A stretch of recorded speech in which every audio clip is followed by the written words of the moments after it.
Growing up, life was not always easy. I was born and raised on the east side of Detroit. I was educated in Detroit public schools. I was raised by a single mom. I didn't know my dad. My grandfather was the only father figure that I knew. My name is Deborah Watts. I am Brian's cousin. Growing up, where should we start? I jokingly tell people that he was born a senior citizen. As a toddler, from a toddler, he was pensive, very curious, mature beyond his age always, but happy.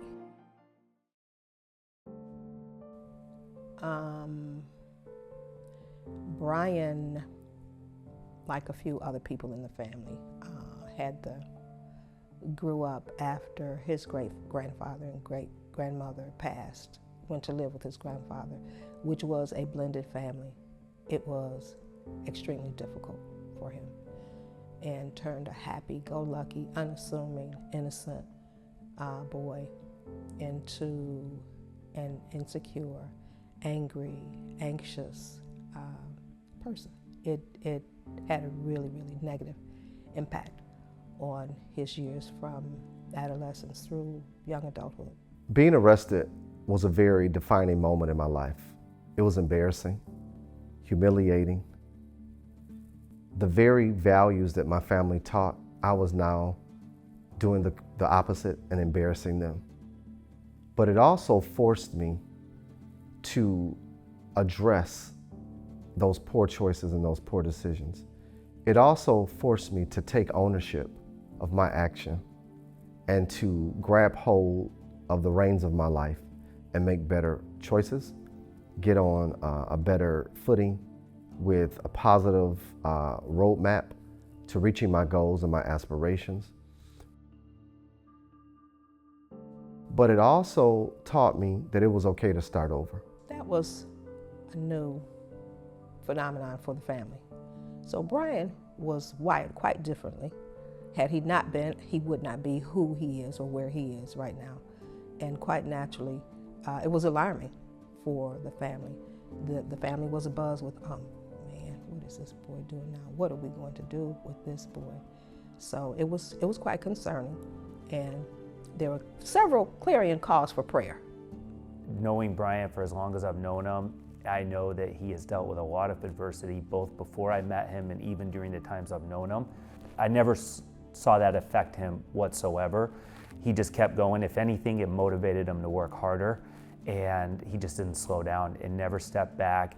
And a lot of people would have either given up or decided to go do something else, and he kept following his goals and raising his goals to even higher. I am Denise Langford Morris, a retired judge of the Oakland County Circuit Court. I served for 30 years on the bench, and Brian came in front of me when I was relatively somewhat of a new judge. And I noticed Brian immediately when he came in my courtroom.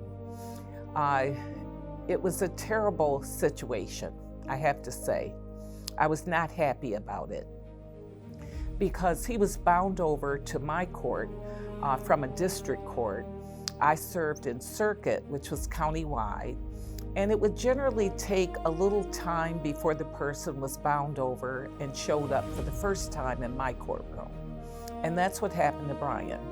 So he had been incarcerated, and I knew the charges were basically uttering and publishing check cases, small check cases, several small ones, and I wasn't happy that he was incarcerated. And I knew I was going to let him out of jail immediately. So I looked at his background. I knew he came from a great family, and he was smart. He had dropped out of high school as an A student, and I said, he has got to get back in school. Brian ended up kind of representing himself in front of me, but he did everything that I could ask of any person in his situation to do. He left that courtroom. He went immediately back to high school. got his degree from high school, went on to college, got his college degree, and when he finished his college degree, he found me. And he said, I didn't want to say anything until I got accepted in law school. And that's when he came to meet me at a lunch meet. And he sat at the end of the table and he said, you don't know me, do you? And I said, no. And he said, you don't remember me. And I said, well, should I? And he said, yes. He said, you saved my life. There was a moment that I decided my future was not going to be dictated by my past. When I stood up in Oakland County Circuit Court before Judge Denise Langford Morris, she saw something in me that I didn't know still existed, and that was greatness.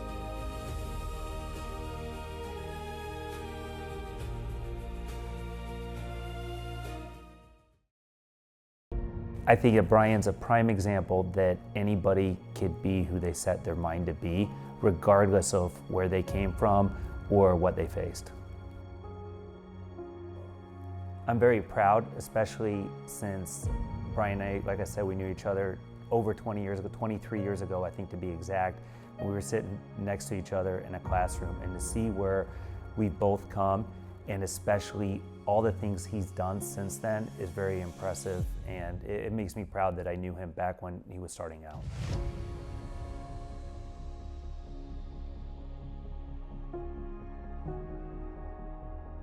Well, you know, my contact with him was through the religious community.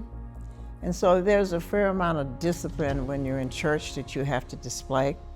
And so you don't see any mischievous sides or that sort of thing on a consistent basis, because they are responsive to the requirements of a very disciplined, structured environment that they happen to be in. I would call him a curious and exploring kind of young man, but very polite, very responsive and to directions and commands and that sort of thing. The fact that the amount of empathy and compassion, determination, the fact that he grew up in an environment where service was an expectation, and he fulfilled that expectation along in his journey.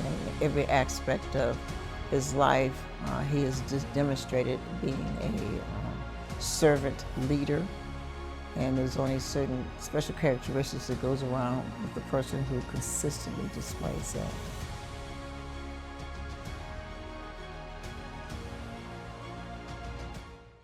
I had to use education to open doors that probably wouldn't be open for me. I had to allow education to be the catalyst for change in my life. And that is one of the reasons why I founded Purpose Charter Academy. Someone once said, education is the greatest equalizer. It's been that for me. It was because of my education that I've been able to obtain the jobs that I've had. I've been able to serve in the Michigan House of Representatives. I've been able to lead organizations as the CEO, as the superintendent. It was education. And so it was important to found Purpose Charter Academy, because too often Black and brown children don't have access to a quality education. They don't have access to the study in the field of law and public service. One of the things that makes Purpose Charter Academy different is our intentional focus on law and public service, our rigorous academics, our double dose approach to literacy. So we're going to ensure our ambassadors receive adequate time for reading and math. 2 hours a day reading, 2 hours a day in math. But in addition to their regular core classes and their regular electives, they're going to have a mentor, whether it's in public service, whether it's in law. And once a week, those mentors will come in the building and they will co-teach classes around law and public service. So what Purpose offers in a framework of social justice, it has the opportunity to cultivate leaders, and to cultivate leaders that have a sensitivity about service, to cultivate leaders who have a compassion and can be empathetic, and at the same time be very sensitive to ground roots needs of a community and be able yet to see the bigger picture of what they need to do in a larger construct of what society has to offer. So giving the opportunity for people to be able to grow in that kind of environment, to be nurtured in that kind of environment, and to be able to make critical decisions and understand when I make this decision, be it right or wrong, I know what the right thing is, and I know what I need to do when I need to do it. Growing up in church, Brian was always this highly energetic young man that knew how to play the piano, also could sing, just always high energy, very vibrant, and someone who adored his grandfather. And Brian's a fighter, and serving in Michigan's legislature, we had a chance to serve together and actually be seatmates in the Capitol. And so there were nights that we had to lock in really late. And when it came time to fight for Detroit, Brian spared no expense in standing up and fighting back. The Brian I know is the Brian that loves and adores and still to this day helps to take care of his mother. Many people don't know that being raised in a single home is often quite challenging. That's something that he and I both had or have in common. Also, he helped to take care of his grandfather when his grandfather was ailing in health. As a young individual, he took the lead on that and he continues to do that to this day, scheduling his mother for hair appointments, beauty makeovers, buying her clothes. It's just amazing how he cares for his mom. And that's something that he takes off into the community while serving our seniors in his former House district, District 1. As someone as smart as him, probably back then, we're both educators. We both have taught in schools. And I know the passion that he has for education, especially being one of the first individuals of his family to matriculate and to graduate. Now, looking backwards, of course, I could have thought that. But more importantly, a school that is focused on truly being transparent in some of his own life challenges and creating a bridge and an opportunity that redirects the pipeline to prison and open up a wealth of opportunities. I can't tell you how proud I am of him and the entire board that is stacked with individuals that are committed to making sure that second chances exist, but making sure that these children won't need those second chances because they will be prepared from the onset.